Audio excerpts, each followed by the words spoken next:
কি সমস্যা তোমার? তোমাকে একটা কথা বলতে বলতে আমি একদম ফেড আপ। একটা মেয়ে একা একটা রেস্টুরেন্টে কতক্ষণ বসে থাকতে পারে বলো তো?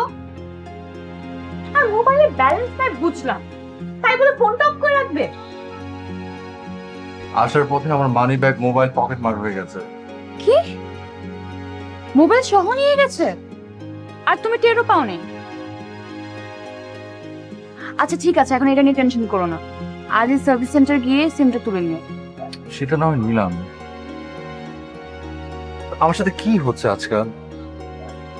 ভেবেছিলাম যে প্রমোশনটা যদি হয় তাহলে মাকে ঢাকায় নিয়ে আসবো আমার কাছে। প্রমোশন তো দূর, উল্টো চাকরিটাই হারালাম। তোমার চাকরি চলে গেছে?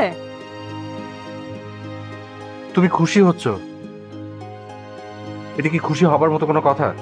ওই ছাতার চাকরি থাকা না থাকা খুব ভালো হয়েছে গেছে। রিয়া, তুমি যে পরিবারে বড় হয়েছ সেখানে হয়তো একটা চাকরি হারানোর অর্থ তুমি কোনোদিনও বুঝবে না। ওই চাকরি ছিল আমার সব। ওই চাকরি থেকে যা বেতন পেতাম সেই টাকাটা দিয়ে পুরোটা মাস আমার নিজের চলা, মাকে টাকা পাঠানো সব হতো। অথচ ওই টাকায় তোমার হয়তো 3 দিনের কসমেটিক্সের খরচ উঠবে না, সেটাও জানি। তারপরও তুমি আমাকে যে কেন ভালোবাসলে? কারণ আমি তোমার মতো করে ভাবি না। তুমি কত স্যালারি পাও না পাও সেটা আমার জন্য ইম্পর্টেন্ট না। আমার জন্য সবচেয়ে ইম্পর্টেন্ট তুমি, তোমার ভিতরের মানুষটা।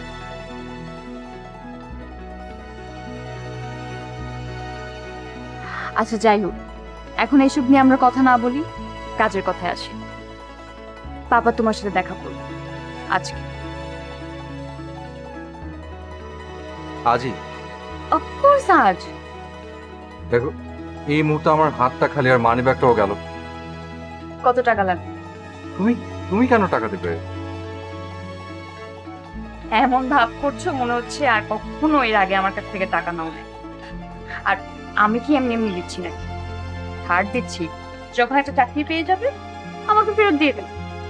এই না। এতগুলো টাকা? হ্যাঁ, এতগুলো টাকা। আর শোনো, আসার সময় প্লিজ একটা সুন্দর শার্ট পরে আসো। আছে তো? না হলে কিনে নিও। ঠিক আছে। আর শোনো চিতু, আমি কিন্তু খুব এক্সাইটেড, যেভাবেই হোক তোমার কিন্তু পাপাকে ইমপ্রেস করতেই হবে, বুঝতে পেরেছো?